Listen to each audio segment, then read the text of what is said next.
नमोस्तु महर्षि, नमोस्तु महर्षि, नमोस्तु महर्षि। गुरुदेव प्रमोद कुमार जी जैन, पापड़ीवाल, महावीर नगर, दुर्गापुर, जयपुर, दुर्गापुरा, जयपुर। आपके चरणों में कोटि कोटि नमोस्तु अर्पित कर जाना चाहते हैं। गुरुदेव, इस कलयुग में आदमी की उम्र, नींद, आपस में प्रेम प्यार, भूख, जवानी सब कम हो गई है। उम्र, नींद, प्रेम और जवानी। हाँ, भूख, प्रेम प्यार, भूख, जवानी सब कम हो गई।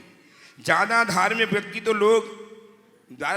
को तो लोग पागल तक घोषित कर देते हैं।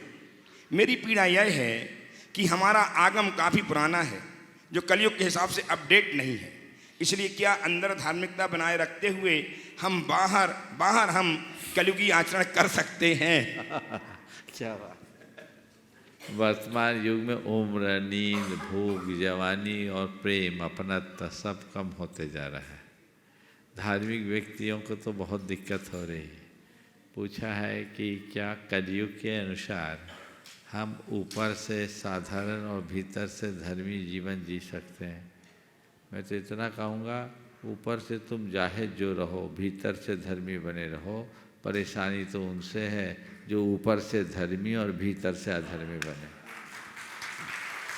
तुम्हारे भीतर धर्म होना चाहिए, तुम्हारे भीतर धर्म पलना चाहिए।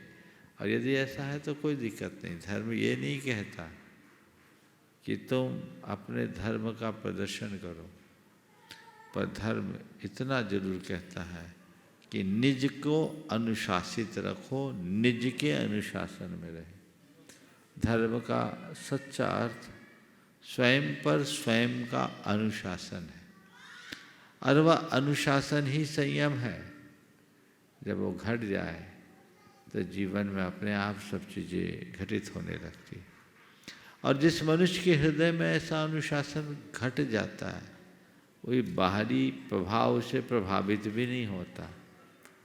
लोकाचार का निर्वाह जहाँ जितना अपेक्षित है करता है, पर उसका लक्ष्य सदैव उसके सम्मुख होता है, उसे ही देखते हुए आगे बढ़ता है। गुरुदेव, श्रीमान बसंत कुमार जैन सेठ, श्रीमती शिमला जी जैन, व्रती नगरी पिंडरई, आपके चरणों में बारंबार नमोस्तु करते हुए जानना चाहते हैं कि गुरुदेव, हमारे प्रति जिनका दृष्टिकोण गलत है, हमारे प्रति जिनका दृष्टिकोण गलत है, उनके प्रति हमें अपना दृष्टिकोण कैसा रखना चाहिए?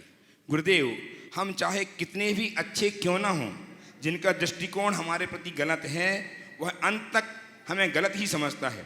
दृष्टि का ऑपरेशन तो किया जा सकता है, परंतु दृष्टिकोण का कैसे करें? हमारे प्रति जिनका दृष्टिकोण गलत है, उनके प्रति हमें अपना क्या दृष्टिकोण रखना चाहिए? हम कितना भी अच्छा करें पर उनकी दृष्टि गलत ही होगी। बहुत अच्छा वाक्य कहा है, दृष्टि का ऑपरेशन किया जा सकता है, दृष्टिकोण का कैसे? मैं एक पंक्ति में कहूँगा, जिनका तुम्हारे प्रति दृष्टिकोण गलत है, उनके प्रति तुम्हें और अच्छा दृष्टिकोण रखना चाहिए। गलत के आगे गलत रखोगे तो कोई लाभ नहीं होगा। समझ लो और उनके स्वभाव और बर्ताव को समझते हुए अपना व्यवहार करो। साफ सुथरी दृष्टि होनी चाहिए और ऐसे व्यक्ति के प्रत्येक आचरण के प्रति अपना गुना भाग लगा लेना चाहिए और उसी अनुरूप अपना काम करना चाहिए। गुरुदेव, हर्ष नाहटा, धुबड़ी, आसाम, हर्ष नाहटा, धुबड़ी, आसाम, आपके चरणों में कोटि कोटि नमोस्तु अर्पित करके जानना चाहती हैं।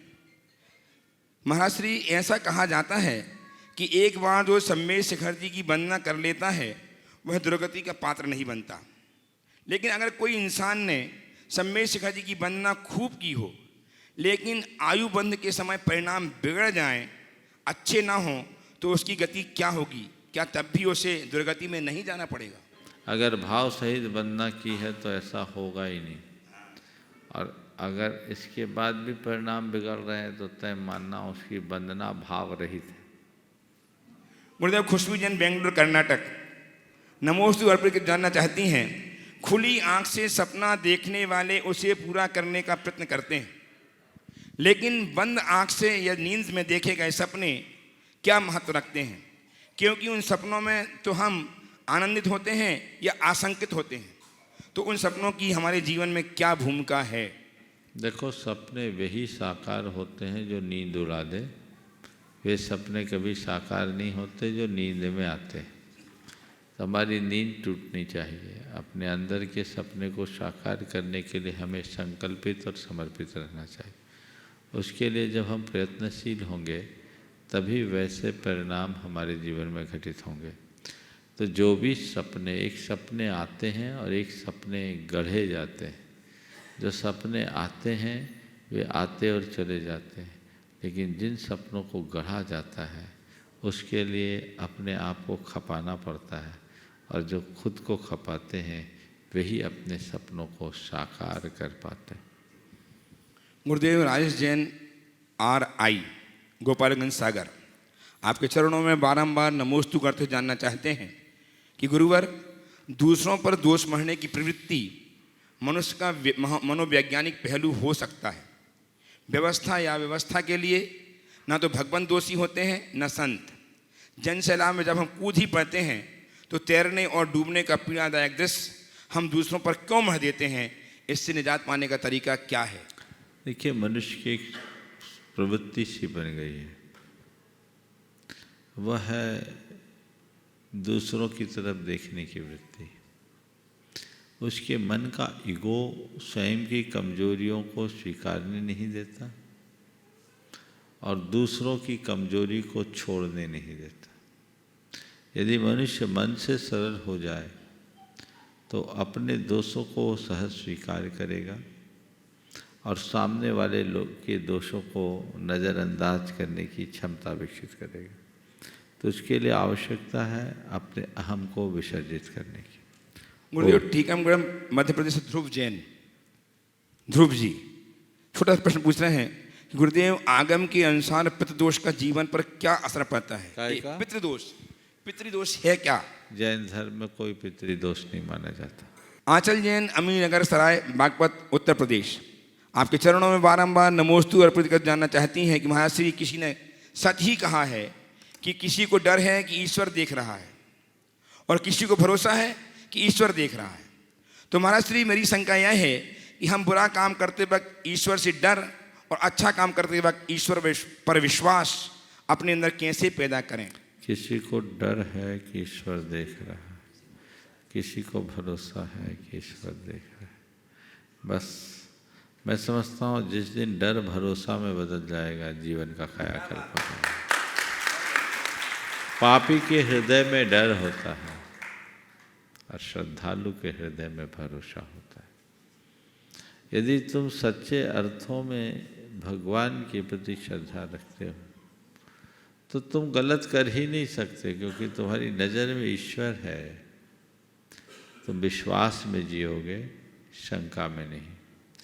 जो लोग ईश्वर की बात भी करते हैं और अपना आचरण भी उल्टा करते हैं, मैं समझता हूँ सच्चे अर्थों में वे छद्म नास्तिक हैं। दिखते आस्तिक जैसे हैं पर उसे भगवान से कुछ भी लेना देना नहीं है। इसलिए हमें भरोसा की बात करनी चाहिए, शंका की नहीं। तैयार हैं भानु कुमार जैन, कोटा से। नमस्ते महाराज जी। महाराज जी, क्या सफल जीवन किसे कहते हैं? क्या जीवन में ज़्यादा धन कमाना ही सफलता का पैमाना है महाराज जी? कई बार ये क्या सवाल कहा जाए? कई बार ये सवाल आया है और मैंने इस सवाल का उत्तर कई तरीके से दिया। आज आपने पुनः पूछा है तो मैं फिर से आपकी बात का अत्यंत संक्षेप में उत्तर देना चाहूँगा। सफलता का मतलब क्या है? किसी निर्धारित लक्ष्य को उपलब्ध कर लेने का नाम सफल है। समझ गए? हर व्यक्ति के जीवन का अपना अपना लक्ष्य होता है और जिसने जो लक्ष्य बनाया उसे पाते ही अपने आप को सफल महसूस करता है। आप शिखर जी आए हो वंदना का लक्ष्य लेकर, अगर वंदना पूरी कर ली हो तो आपके मुख से निकलेगा मेरी यात्रा सफल हो गई। बिल्कुल महाराज जी, हो गया वो तो। हो गई ना? तो ऐसे ही हर मनुष्य के छोटे बड़े लक्ष्य होते हैं और कुछ मूल लक्ष्य होता है। जो लक्ष्य पूर्ण हो जाते हैं व्यक्ति उसमें अपने आप को सफलीभूत मानता है। लक्ष्य की पूर्णता में अपने आप को सफल मानते हैं लोग। जिनका मूल प्रयोजन केवल धन की प्राप्ति है, उनके लिए धन कमाने से ही सफलता का अनुभव होता है। लेकिन अनुभव ये है कि हर मनुष्य के लक्ष्य की पूर्णता में अल्पकालिक सफलता का एहसास तो होता है, लेकिन एक लक्ष्य के पूर्ण होते ही लक्ष्य बदल जाता है, फिर मन में कोई प्यास बनती है, तो व्यक्ति सफल कहाँ। सच्चे अर्थों में हर स्थिति में प्रसन्न और तटस्थ रह करके जीने की क्षमता विकसित करना ही जीवन की सफलता है। नमस्ते महाराज जी, नमस्ते। उपस्थित हों श्रीमती शशि जी राजेश जी जैन मातुश्री सुधा देवी के साथ विजयनगर इंदौर से। तैयार हैं वैद्यराज इंसन जी जैन, जिला भिंड। महाराज जी आपके चरणों में नमोस्तु। दिल्ली में हमारी बुआ जी 6 साल से बिस्तर में चल फिर नहीं सकती, वो आपका आशीर्वाद चाहते हैं, रोज शंका समाधान देखते हैं। नमोस्तु नमोस्तु नमोस्तु। महाराज जी एक यहाँ जो भोजनशाला है त्यागी व्रती के, उसके बारे में मैं बोलना चाहती हूँ। यहाँ का जो स्टाफ है इतने अच्छे से भोजन और सुस्वादु भोजन, ऐसा भोजन हमने कहीं नहीं देखा अभी तक। इतनी बार हम भी काफ़ी घूमे हैं, तो उन सभी को मैं धन्यवाद देना चाहती। इतना मतलब हंस के भोजन हम भी नहीं करा पाते हमारे घर में, हम भी कभी कभी मूड ऑफ हो जाता, लेकिन उनका तो सबका इतना चेहरा प्रसन्न था भोजन कराते हुए कि बस। अब मेरा प्रश्न है महाराज जी, श्रावक के 6 कर्तव्य होते हैं, देव पूजा, गुरु उपासना, स्वाध्याय, संयम, तप और दान। इसमें से दान और पूजा को मुख्य माना है, ऐसा क्यों महाराज जी? पूजा तो अपन डेली करते हैं, दान अपन मंदिर के गुल्लक में रुपए डाल देते हैं, उसके अलावा दान अपने को डेली कैसे करना चाहिए? देखिए, दान और पूजा श्रावक के सत्कर्मों में मूल कर्म जी। गुरु उपासना, स्वाध्याय, संयम, तप अपनी शक्ति के अनुसार करें।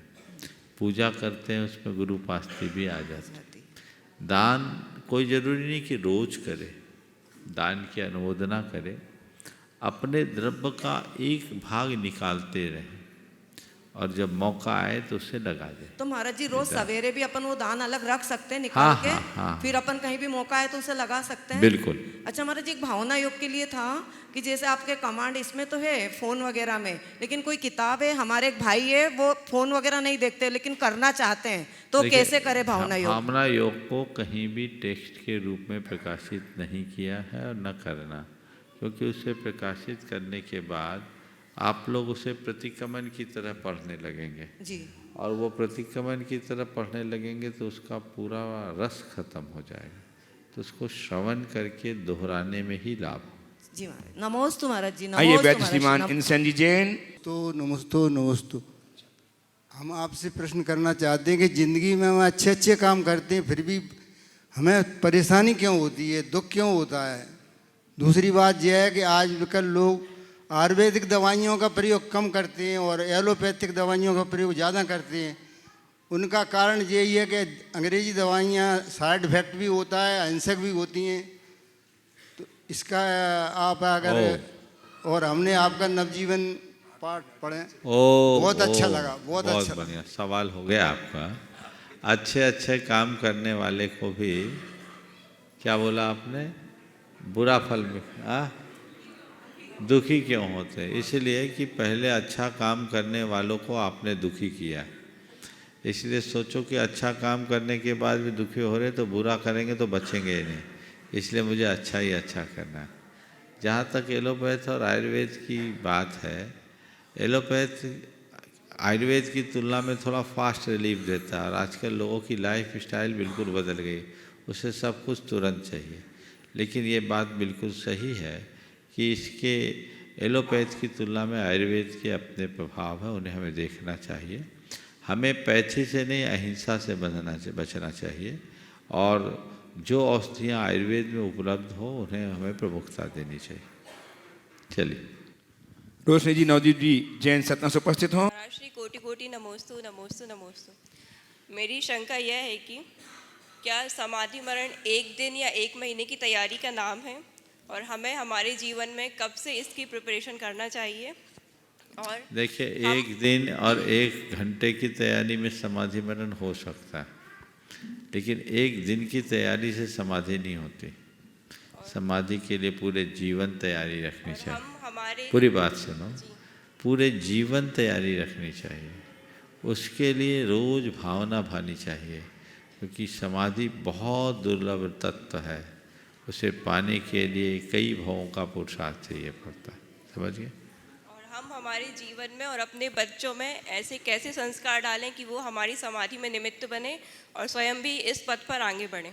खुद तो रोज भावना भाव कि मेरा अंतिम मरण समाधि पूर्वक हो, और बच्चों को भी समाधि की महिमा का बोध कराओ और उन्हें समाधि से जुड़ी हुई कथाएं सुनाओ अभी से। और बच्चों से यही कहो कि बेटे जब मेरा अंत आए तो मेरी समाधि कराना, यही मेरे उपकारों का ऋण होगा। तो बच्चे आइए श्रीमती अनामिका जी अंबुजी जैन दिल्ली से। गुरुदेव, एक बार आचार्य श्री ने कहा था जो कर्तव्य होता है वही धर्म माना जाता है, ऐसा क्यों? क्या? जो एक बार आचार्य श्री ने कहा था जो कर्तव्य होता है वही धर्म माना जाता है। आपने वाक्य को थोड़ा आधा सुना। कर्तव्य धर्म है, धर्म का मतलब ड्यूटी है। अपने कर्तव्य को भी हम व्यवहार में अपना धर्म मान सकते हैं, ये उनके कहने का आशय। बोलो। नमोस्तु गुरुवर, नमोस्तु गुरुवर। गुरुवर, मेरा प्रश्न ये है कि पति अगर दान देता है तो उसमें पत्नी को क्या पुण्य मिलता है, मतलब क्या क्या आधार? बहुत सुंदर, ये बहुत सारी पत्नियों के सवाल मैं पूछता हूँ। महाराज श्री के ये मैं ये कहना नहीं चाहती अपने मुंह से कि हम करते हैं, बट ऐसा मेरे मन में आता भी था कि क्या होता है, क्या बिल्कुल बहुत अच्छा चाहिए? सवाल है, बहुत दिन बाद आया है ये सवाल, उत्तर दे देता हूँ। पहले ये बताइए, पत्नी पति की अर्धांगिनी कहलाती कि नहीं? बिल्कुल कहलाती है। तो जो पति का माल है उसका आधा उसकी पत्नी का हुआ कि नहीं? वो तो बिल्कुल हुआ। बोलो, हुआ ना? जोर से ताली तो बजाओ तुम लोग, वो मतलब तो की पूरा बात। ही हुआ। जब हाँ, आप पूरा अर्धांगिनी पूरा हो, माल है, पूरा सुनो, माल है वो तो। सुनो पूरी बात सुनो। जब आपकी पति की अर्धांगिनी हो, पति की संपत्ति पर आपका हक है, और अनडिवाइडेड हिंदू फैमिली एक्ट के अनुसार स्त्री को अपने पति के धन का अधिकार है कि नहीं है? किसी का पति सर्विस में हो, मर जाए तो उसकी पेंशन किसको मिलती है? हाँ, मिलती है ना। तो धन जो है पतियों का भ्रम है कि मेरा है? आधा तो तुम्हारी धर्मपत्नी का है। बोलो, गलत बोल रहा हूँ? ये तो इन लोगों की उदारता है कि कुछ बोलती नहीं है, हालांकि आजकल बोलने लगी है। इसलिए पति लोगों को जो धन रहता है दान करना चाहिए, पर उसमें अपनी धर्मपत्नी की अनुमोदना भी ले लेनी चाहिए ताकि दोहरा लाभ मिले। हालांकि ज़्यादातर देखने में आता है कि पत्नियों की प्रेरणा से पति लोग आगे बढ़ते हैं। तो पति दान दे, पत्नी अनुमोदना करे, और पति अगर बिना पत्नी की अनुमोदना के दान करता है तो भी पत्नी को बता दे और पत्नी की अनुमोदना ले ले, ताकि दोनों को दोहरा पुण्य मिले। बल्कि मैं तो एक सलाह और देता हूँ, दान का जब भी कोई बड़ा कर्म करो, पूरे घर को उसमें शामिल करो, उसकी अनुमोदना लो। बच्चों से कहीं करके गए दान, मैं दान करके आया, बच्चों को तुरंत बोलो कि आज मैंने ये दान किया है, तुम लोगों की अनुमोदना चाहता हूँ, तुम लोगों के अंदर हर्ष होना चाहिए, तो वो भी उस पुण्य में सहभागी बनेंगे। समझ गए? इस तरीका का भाव। महाराज श्री, जैसे एक बात ये मुझे, मतलब किसी ने बोला ये कि अगर आप जैसे मतलब पति की अगर आप जैसे पॉकेट में से जैसे कुछ लेते हो तो आप उनको बता दो, अगर आप नहीं बताओगे तो आपको उनका मतलब बहुत पाप लगेगा।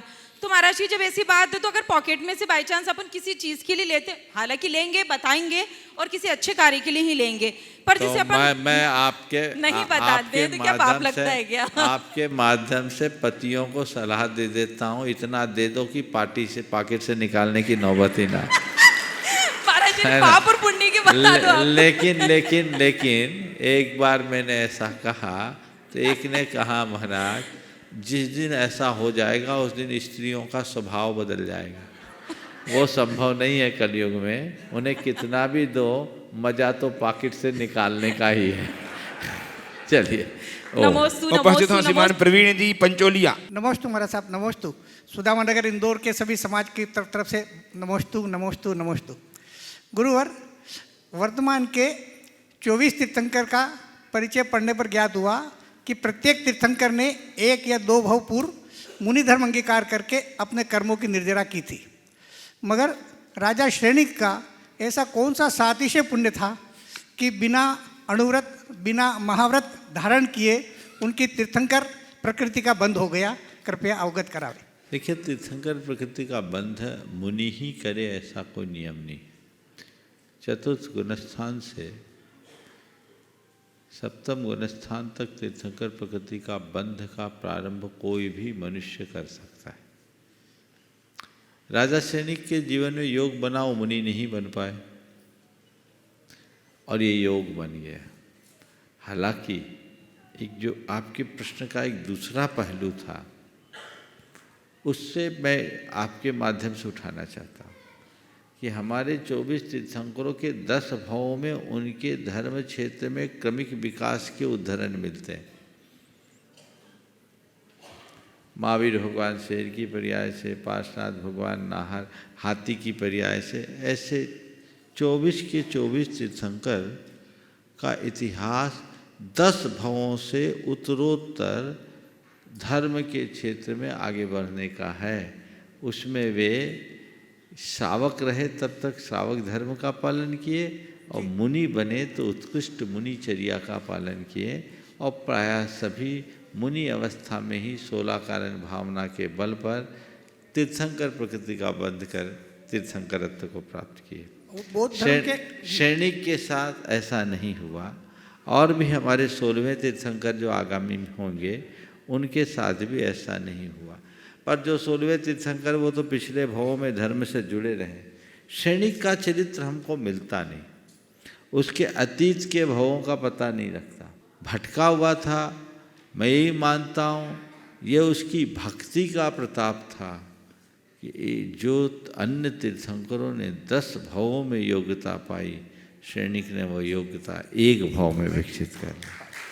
हालांकि उसे नरक जाना पड़ा अपने कुकृत्यों के परिणाम स्वरूप, लेकिन फिर भी उसकी भक्ति ने उसकी उस सजा को भी कम कर दिया। हम लोगों के सैनिक चरित्र में सैनिक के पूर्व भावों का वर्णन देखने में नहीं मिलता। अगर वो पूर्व भाव पूछा जाए तो शायद कुछ बात निकल सकती। आइए श्रीमान सुनील जी रेखा जी जैन CFO गुणायतन तैयार रहेंगे। गुरुदेव के राजकुमारी वैशाली गाजियाबाद। नमोस्तु महाराज श्री, जो हमारे पास होता है वह हमारे व्यवहार में दिखाई भी देता है। हाँ, जो कुछ हमारे पास होता है वह हमारे व्यवहार में दिखाई भी देता है। व्यवहार में दिखाई देता है। हम प्रतिदिन भगवान की पूजा करते हैं और बाद में उनसे क्षमा मांगते हैं। भगवान तो करुणा के सागर हैं और क्षमा कर भी देते होंगे, लेकिन उस क्षमा के साथ हमारा व्यवहार कैसा होना चाहिए कि हमें पता लगे भगवान ने हमें क्षमा कर दिया है? बस जो पंक्तियाँ पूजा में दोहराते हैं उनको जीने का भाव रखो, तब हमारी पूजा सार्थक होगी। हम लोग पूजा को एक रूटीन बना लेते हैं। पूजा को रूटीन नहीं बनाना, पूजा को जीवन का रूटीन बदलने का आधार बना। ऐसे तरीके से करो कि हमारी रूटीन में परिवर्तन आ जाए। जब तक हम कोई भी क्रिया को कोई क्रिया के रूप में करेंगे उसका दीर्घकालिक असर नहीं होगा, लेकिन अपनी क्रियाओं को जब हम भावों के साथ करते हैं तो उसका दूरगामी परिणाम बहुत अच्छा आता है, जो जीवन में दिखता है। उपस्थित हो राजकुमारी जी वैशाली गाजियाबाद से। नमोस्तु गुरुवर, मेरे और मेरे परिवार की तरफ से कोटिस कोटिस नमन। महाराज जी, मेरा प्रश्न ये है कि जो यहाँ पे जीव पैदा हुआ है, क्योंकि मैं बहुत सालों से ये भावना भाती आई हूँ कि मेरा अगला जो पर्याय हो वो मुझे विदेह क्षेत्र में मिले और मैं श्रीमंदर स्वामी की उनकी उसमें रहूँ। तो क्या कोई जीव यहाँ से जा सकता है विदेह क्षेत्र में? विदेश क्षेत्र में जा सकता, उसमें कोई बात नहीं है, लेकिन ये बात ध्यान रखना। हाँ, श्रीमंदर स्वामी की शरण में तो कोई भव्य सम्यक दृष्टि ही जाएगा, तो लेकिन विदेश क्षेत्र में कोई भी जा सकता है। ये भ्रम मत रखना कि जो जो विदेह में जाता है सबको मोक्ष हो जाता है। मैं आपसे सलाह दूंगा, विदेह जाने की नहीं, विदेह बनने का भाव रखो। विदेह हम आप अनंतों बार हुआ है। मुझे सुनो, मार्गदर्शन करिए, मैं कैसे विदेह हम आप सब अनंतों बार हुआ है, 1-2 बार नहीं। अच्छा, विदेह के एक एक प्रदेश में अनंत अनंत जन्म हमारा हुआ है, पर वहाँ अज्ञानी बने रहे।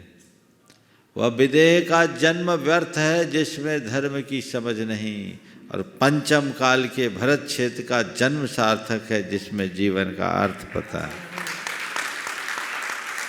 हम विदेह में जन्मे नहीं, पर विदेह बनने के मार्ग को तो पकड़ लिया। हमें विदेह बनना है, विदेह जाना नहीं है। वहाँ मिथ्या दृष्टियों की संख्या सम्यक दृष्टियों से ज़्यादा है। महाराज जी सुनो पूरी बात सुनो। तो विदेह जाने की बात मत करो, समो शरण में जाने की बात कर सकते हो। समो शरण में जाने के भाव। और सुनो, विदेह बनने के भाव जगाओ और पुरुषार्थ करो, तो हो सकता तुम्हारा ही समो शरण लग जाए। जाने की बात क्या है? आखिर जिन तीर्थंकर भगवंतों के समो शरण में हम आप जाते हैं या जाने की भावना रखते हैं, वे कभी हमारी तरह साधारण प्राणी ही तो थे ना। तो इधर उधर की पर्याय बुद्धि मत रखो, ध्रुव तत्व को सामने रखकर चलो। जो मेरा लक्ष्य है विदेह जाने का कि विदेह बनने का? विदेह बनने का। हाँ, तो मुझे विदेह बनना है। समो शरण में जाना चाहिए। बस मुझे विदेह बनना है, मुझे अपनी आत्मा में डूबना है। भगवान एक प्रश्न तो बस उपस्थित हो श्रीमान धन्य कुमार जी, मनीषा जी, भाविका भाभी के साथ। नमोस्तु महाराज जी, मेरा प्रश्न ये है कि मैंने 7 सालों से रात्रि भोजन और आलू प्याज का त्याग किया है और मैं बड़ी होके माताजी बनना चाहती हूँ। यदि मैंने गलती से आलू प्याज खा लिया तो मैं क्या करूँ? खा लिया? अभी खाया है क्या? अभी तक तो नहीं खाया ना। खा लिया तो अब यहाँ पर नहीं बताएंगे, कमरे में पूछना। और आगे के लिए बहुत अच्छी बात, तुमने जो चीज़ त्याग दिया, अब क्यों खाना? खाने के बाद में मन में ग्लानि हुई कि नहीं हुई? हुई ना। अब आगे खाने का मन तो नहीं करता। बस प्रतिज्ञा कर लो, जो हो गया सो हो गया, बाकी मैं प्रायश्चित लेके शुद्धिकरण करूँ। आइए श्रीमान सुनील जी जैन, सुकृति रेखा जी जैन, ट्रस्टी गुणायतन अपनी पुत्रियाँ सुकृति और सुहानी के साथ कोऑर्डिनेटर प्रमाण समूह गुड़गांव, और तैयार हैं श्रीमती बबीता जी मनीष जी जैन। अपने स्थान में खड़े हो जाएं। बबीता जी मनीष जी जैन पहले ये हो जाए। हाँ, आप बोलिए। सुनील जी आ जाओ। अभी सुकृति जी बोलो। सुनील जी पहुँचो आप। नमोस्तु महाराज जी, नमोस्तु नमोस्तु नमोस्तु। अभी बैठे, बाकी लोग बैठे। हाँ, आप बोलिए। आज एक छोटी सी जानकारी है प्रामाणिक समूह की तरफ से। मंजिलें उन्हें ही मिलती है जिनके सपने में जान होती है। सिर्फ पंखों से कुछ नहीं होता, हौसलों से उड़ान होती है। इन पंक्तियों के साथ आप सबको बताते हुए बहुत खुशी हो रही है कि हम सब ने मिलकर एक सपना देखा था, गुरुदेव की वाणी को लाखों लोग तक पहुंचाने का और धर्म प्रभावना करने का। हमारे प्रामाणिक समूह परिवार के लिए एक बहुत बड़ी उपलब्धि है कि हमारे ऑफिशियल इंस्टाग्राम अकाउंट, इंस्टाग्राम एक यूथ का प्लेटफॉर्म है, सोशल नेटवर्किंग। आज 70,000 फॉलोअर्स हुए हैं महाराज जी इंस्टाग्राम अकाउंट पे। और इंस्टाग्राम पे हम महाराज जी की यूट्यूब शॉर्ट्स और इंस्टाग्राम रील्स दिखाते हैं। ये 1 to 2 मिनट्स की शॉर्ट वीडियोस होती हैं, जिसे हमने पिछले 6 महीने में 140 ऐसी क्लिप्स बनाई। इनकी बहुत ही ज़्यादा लोकप्रियता है महाराज जी पूरे भारतवर्ष और विदेश में। सबसे बड़ी बात यह है कि जैन लोग इसे ज़्यादा देखते हैं और काफ़ी सारी रील्स की 5 से 10 लाख तक की रीच होती है, जो काफ़ी वायरल होती है। आज की फास्ट पेस लाइफ में जीवन जीने की शैली और तनाव मुक्त जीवन जीने के समाधान ये क्लिप्स हमें देती हैं। सभी से अनुरोध है कि हमारे ऑफिशियल इंस्टाग्राम अकाउंट मुनि प्रमाण सागर जी से जुड़िए, जहाँ में गुरुदेव के विचार और जैन धर्म से जुड़ी सारी जानकारियाँ अच्छे से मिल सकती हैं। अंत में इतना कहना चाहूँगी कि लक्ष्य हासिल करने के लिए एक व्यक्ति नहीं परंतु पूरी टीम वर्क था, और मैं इस अवसर पे पूरी टीम को हृदय से धन्यवाद देना चाहती हूँ। और महाराज जी आपका आशीर्वाद और मार्गदर्शन हम पे बना रहे। देखिए, बहुत अच्छा काम कर रही हैं। प्रामाणिक समूह के पूरी टीम को मैं आशीर्वाद देता हूँ। हम तो एक ही बात जानते हैं, हमारा काम हम करते हैं, आपका काम आपको करना है। हम लोग रोज़ बोलते हैं घर घर चर्चा रहे धर्म की, तो धर्म की बातों को घर घर तक पहुंचाने का उपक्रम होना चाहिए। हम लोगों को अच्छी बात अगर कहीं से मिलती है तो हमें चाहिए कि हम उसे अधिक से अधिक लोगों तक जिन माध्यमों से पहुंचा सके पहुंचाएं। क्या पता किसके जीवन का कब परिवर्तन हो जाए।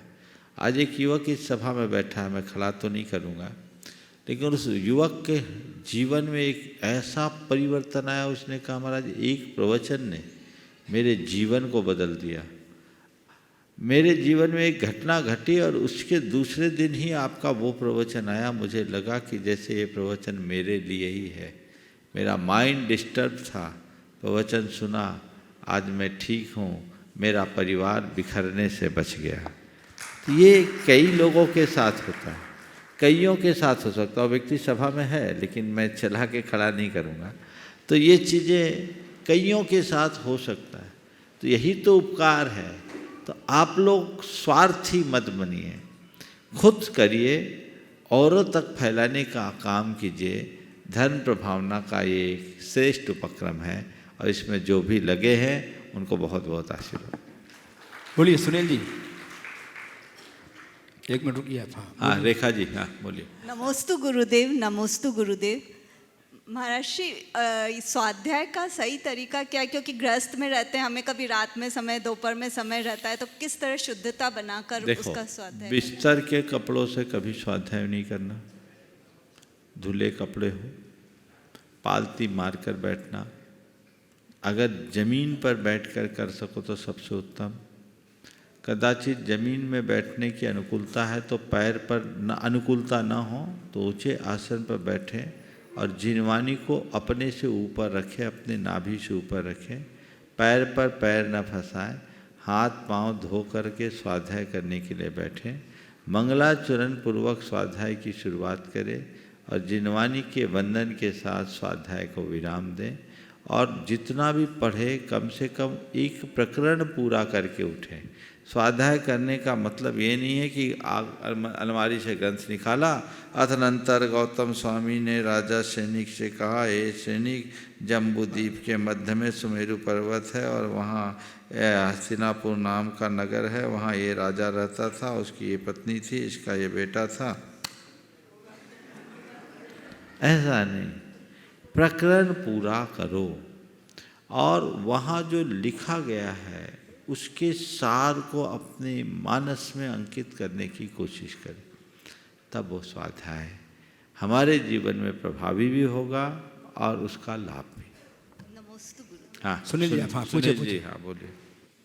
महाराज श्री, अधिकतर जैनी जो हैं वो अनेकांतवाद और स्यादवाद में अंतर नहीं जानते हैं, तो मेरा अनुरोध है कि आप देखो, अनेकांतवाद और स्यादवाद में कोई अंतर नहीं है। अनेकांत और स्यादवाद में अंतर है। मैं पुनः दोहरा रहा हूँ, अनेकांतवाद और स्यादवाद में कोई अंतर नहीं है। अनेकांत और स्यादवाद में अंतर है। अब क्या है अनेकांत, क्या है स्यादवाद, क्या है? पहले मैं बता दूँ। अनेकांत शब्द दो शब्दों के मेल से बना है, अनेक और अंत। अनेक यानी एक से अधिक। अंत शब्द के अनेक अर्थ हैं। अंत का अर्थ एंडिंग भी होता है, अंत का अर्थ छोर भी होता है, लेकिन यहाँ पर अंत का अर्थ है वस्तुगत धर्म या स्वभाव। जैन दर्शन के अनुसार जगत की प्रत्येक वस्तु परस्पर विरोधी अनंत धर्म युगलों का पिंड है। अनेकांत का मतलब है परस्पर विरोधी अनंत धर्म युगलों से युक्त वस्तु का समग्र बोध कराने वाली दृष्टि। इसको बोलते अनेकांत। अगर आपके सामने कई लोग हिमालय पे चढ़े पर्वतारोही चढ़े अलग अलग दिशाओं से, और वो अलग अलग दिशाओं से फोटो खींच के लाए और कहे ये हिमालय का चित्र है। तो चित्र तो हिमालय का ही है ना, लेकिन एक तरफ से चित्र खींच के लाने वाला इस बात पर अड़ जाए कि हिमालय का यही असली चित्र है, तो उसे क्या कहेंगे? हाँ, हिमालय का चित्र एक देशी नहीं है, हिमालय का चित्र तो सब दिशाओं से है, और जब सब दिशाओं को जोड़ देंगे तो उसका खंडित सौंदर्य अखंड रूप धारण करेगा। समझ गए ना? तो ऐसे ही अनेकांत का मतलब है वस्तु परस्पर विरोधी, उन सबको समाओ। हमने पूछा हिमालय किधर है, आप उत्तर दोगे उत्तर में, यही जवाब होगा ना। यही सवाल चीन के आदमी से करेंगे तो क्या होगा? जो हिमालय भारत के उत्तर में है वही चीन के दक्षिण में है ना। उत्तर और दक्षिण परस्पर विरोधी है कि नहीं? लेकिन हम ये जान रहे हैं कि हिमालय हमारे उत्तर में है और चीन वाले के दक्षिण में है ना। तो ये जो उत्तर है वही दक्षिण है, ये परस्पर विरोधी है। इस विरोधी वस्तु का समग्र बोध कराने वाली दृष्टि को अनेकांत कहते हैं, और इसको बताने का जो सिद्धांत है उसको बोलते हैं अनेकांतवाद। अनेकांतवाद में हम वस्तु को जब बताते हैं तो कैसे बताते हैं? परस्पर विरोधी अनेक गुण धर्म वाले वस्तु तत्व को मुख्य गौण भाव से प्रतिपादित करने की जो प्रणाली है उसका नाम है शादवाद। समझ गए? तो शादवाद में किसी को मुख्य किसी को गौण कर देते हैं। जैसे हम ये कहें कि हम जब चीन की प्रमुखता रखेंगे तो भारत गौण होगा और हिमालय दक्षिण में हो जाएगा। भारत की प्रमुखता रखेंगे, चीन गौण होगा, हिमालय उत्तर में हो जाएगा। तो ये शादवाद है जो गौण मुख्य प्रणाली से वस्तु तत्व का प्ररूपण करता है। बहुत बढ़िया। आइए श्रीमान बबीता जी मनीषी जैन, और तैयार हैं पारसोला राजस्थान से मनीषा जी पचौरी प्रवासी कुवैत। अपने स्थान में खड़े हो जाए। मनीषा जी पचौरी अपने स्थान में खड़े हो जाइए। गुरुदेव के चरणों में कोटि सा नमन। नमोस्तु महाराज जी। महाराज जी, हमारा जैन धर्म भाव प्रधान माना गया है। ऐसा कहा जाता है कि भावों की निर्मलता और विशुद्धि ही मोक्ष का साधन है। तो एक गृहस्थ जो संयम तप आदि नहीं कर सकता, तो क्या वह अपने भावों को विशुद्ध बना सकता है? अपनी भूमिका के अनुसार तो बना सकता है, परम विशुद्ध नहीं बना सकता, इतना विशुद्ध नहीं बना सकता कि केवल ज्ञान हो, पर इतना विशुद्ध तो बना सकता है कि उसका कल्याण हो। अपनी भूमिका अनुरूप कषाय को जितना मंद करोगे उतनी विशुद्धि बढ़ेगी। इसलिए हमें हमेशा इस बात पर ध्यान रखना चाहिए कि मेरे परिणाम यथासंभव संभले रहे, बिगड़े नहीं। कषायों को मैं जितना शांत कर सकूं उसमें ही मेरी भलाई है। व्यर्थ की बातों में यदि हम अपने जी को उलझाएंगे तो कुछ भी नहीं कर पाएंगे। आइए मनीषा जी पचौरी पारसोला राजस्थान। नमस्ते महाराज जी। अपने स्थान में खड़े प्रमोद जी। महाराज जी, अभी हम 2.5 साल से कुवैत में रह रहे हैं, तो मैंने ऐसा कुछ पाप कर्म का उदय है जो मुझे नित्य देव दर्शन नहीं हो रहा है, और मैं ऐसा क्या पुण्य करूं कि हम जल्दी से जल्दी इंडिया में शिफ्ट हो जाए और मुझे नित्य देव दर्शन करने मिले। बस जिस वजह से कुवैत गए हो उस प्रयोजन को जल्दी पूरा करके आ जाओ। वो प्रयोजन तो जीवन में महाराज जी कभी पूरा होगा ही नहीं। तो अपने श्रीमान को राजी कर लो, थोड़ा संतोष का भाव जगा लो। चलो आइए श्रीमान महाराज जी, पर प्रमोद जी गोवाड़कर सांगली। नमस्तु महाराज जी, नमस्तु महाराज जी, नमस्तु महाराज जी। मेरा प्रश्न ये है, जो साइमीज ट्विंस रहते हैं, एक शरीर में 2 चेहरे 3-4 हाथ ऐसे जो रहते हैं, वो शरीर में कितने जीव रहते हैं? क्या वो जीव अलग अलग होते हैं? उसमें से कोई सम्यक दर्शन हो सकता है, कोई मिथ्या दर्शन हो सकता है, या दोनों भी सम्यक दर्शन हो सकते हैं? देखिए, ये एक बड़ा कॉम्प्लिकेटेड प्रश्न है। हमारे शास्त्रों में इस तरह का प्रसंग देखने में नहीं मिला, लेकिन मेडिकल साइंस के अनुसार जो चीज़ें हैं ये सब जेनेटिक डिस्टर्बेंस के कारण। अब दोनों का अनुभव अलग अलग दिखता है। दोनों की स्मृतियाँ अलग अलग दिखती हैं। तो हमें ये मानना चाहिए कि इसमें दो जीव है। समझ गए? अब इन्हें सम्यक दर्शन का जहाँ तक सवाल है, तो अभी तक तो 8 साल का कोई ऐसा जोड़ा दिखा नहीं। दिखा है क्या दुनिया में 8 साल से अधिक का कोई? मनुष्यों में कोई दिखा क्या आपको? 8 साल वाले, 1-2 मुंह वाले नहीं आते। कितने महाराज साल? जी 2 मुंह वाले होते हैं, उनको अलग अलग भी किया जा सकता है, कोई अलग अलग नहीं हाँ, होता। तो 2 जीव हैं, इकट्ठे रहने वाले 2 जीव 8 साल से अधिक के कहीं हैं क्या? मेरे ज्ञान में नहीं है। हैं? है महाराज जी, हाँ, स्कूल तो वगैरह अगर जाते हैं। हैं तो सम्यक्त में बाधा नहीं हो सकती। जब नारकियों को हो सकता है तो इनको क्यों नहीं हो सकता? पर इसके लिए आगम में कोई उल्लेख देखने में नहीं है। बराबर बात महाराज जी, यही तत्वासूत्र में कहीं नहीं मिला, इसलिए कहीं मैंने नहीं। शंका पूछी। रचिति जैन ज्ञानोदय बेंगलोर से उपस्थित हो। नमोस्तु महाराज जी, नमोस्तु महाराज जी। भक्तांबर स्तोत्र के माध्यम से हम रिद्धियों का भी ध्यान करते हैं जब भक्तांबर जी विधान आदि करते हैं। तो महाराज जी, मेरा प्रश्न यह है कि हम भक्तांबर जी स्तोत्र के माध्यम से 16 कारण भावनाओं का भी मनन एवं चिंतन कर सकते हैं क्या?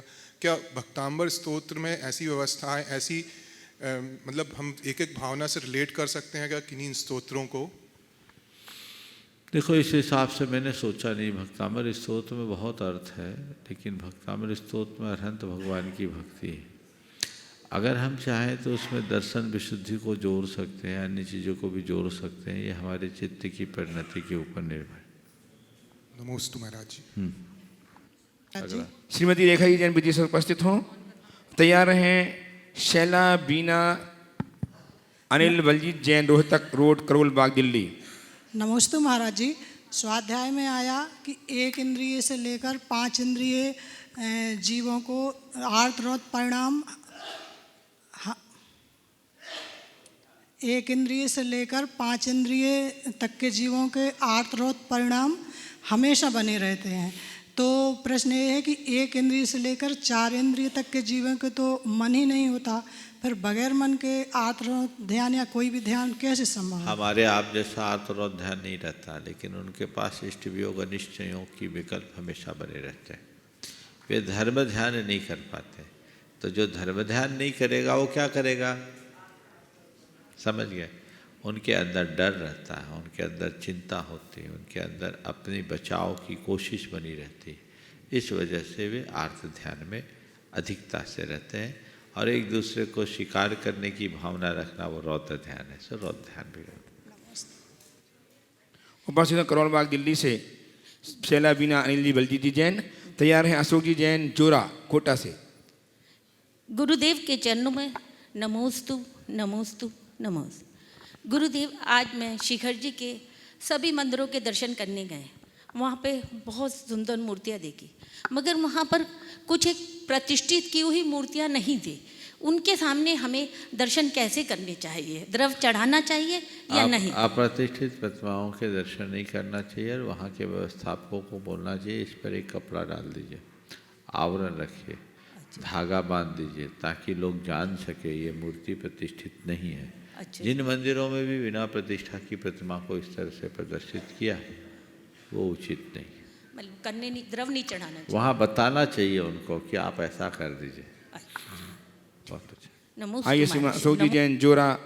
मेरा एक प्रश्न है। वैसे आपको आपके दर्शन मात्र से सारी शंकाएं समाप्त हो जाती हैं प्रभु।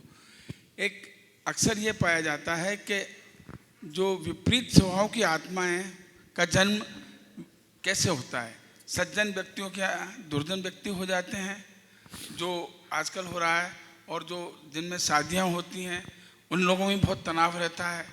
बच्चे भी बड़े असमंजस में रहते हैं। जो उनके स्वभाव है, पेरेंट्स का अलग नेचर है, बच्चे का बिल्कुल विपरीत नेचर है। ऐसा क्यों हो रहा है? इसके कई कारण हैं। देखिए, पहले तो स्वभाव के निर्धारण में जेनेटिक कारण को ही मूल कारण माना जाता था। जी जी। पर जेनेटिक कारणों के अलावा भी अन्य कारण हैं। उन कारण में आज का वातावरण भी एक बड़ा कारण है। तो वातावरण के कारण लोगों की सोच वैसी बन गई, संगति वैसा, एटमॉस्फेयर वैसा। पहले जो सोच होती थी वो माँ बाप के साथ चलने के लिए होती थी। आज की सोच है हमें अपने लिए सोचना है। तो ये जो सोच में बदलाव है, ये बदलाव, और आज के पालन पोषण का तौर तरीका भी बदल गया। हम लोग आज से 50 साल पहले, 30 बल्कि 40 साल पहले तक देखें, उसमें परस्परता और बंधुत्व, सहजीवन जैसे मूल्य हम लोगों के जीवन में रहते थे। लोग एक दूसरे के साथ घुल मिल के जीते थे। एक मोहल्ला एक परिवार की तरह रहता था। अब तो परिवार ही घर परिवार की तरह नहीं रहा। तो ये सोच का बदलाव समय के अनुरूप होता है, और जब जब ऐसा होता है तब तब ऐसे परिणाम सामने आते हैं। ऐसा क्या करें कि इसमें थोड़ा परिवर्तन आए? हम पुरानी सोच को लोगों के हृदय में प्रतिष्ठित करें, बच्चों को प्रेरित करें, उन्हें मार्गदर्शन दें ताकि उनका जीवन अच्छा बन सके। आदित्य जैन जयपुर से उपस्थित हूँ। महाराज जी, मैं आपको नमस्ते करता हूँ, और मैं सभी युवा से चाहता हूँ कि सब लोग जैन विधि के अनुसार ही शादी करें, क्योंकि अपन लोग जैन हैं। तो एक सबसे बड़ी प्रश्न है कि बहुत लोग है ना, जैसे शादी कर रहे होते हैं, मैं तो जैन विधि से ही करना चाहता हूँ, आपसे आशीर्वाद चाहिए। अभी हुई नहीं है। अच्छा। तो महाराज जी, मैं ये चाहता हूँ कि ना लोग है ना ग्रह नक्षत्रों को बीच में ले आ जाते हैं, तो क्या अपन लोगों को ग्रह को मानना चाहिए, क्या उनका उपाय करना चाहिए? मैंने कई बार इसके बारे में प्रकाश डाल दिया। कुंडली मिलाने की जगह मन का वाइब्रेशन मिलाओ। मन मिल गया तो समझना सब मिल गया। कुंडली मिलाओगे और एक दूसरे पे कुंडली मार के बैठे रह जाओगे, कुछ नहीं करोगे। समय आप सबका हो गया, यही पर विराम। बोलिए परम पूज्य आचार्य गुरु श्री विद्यासागर। जय जय जय।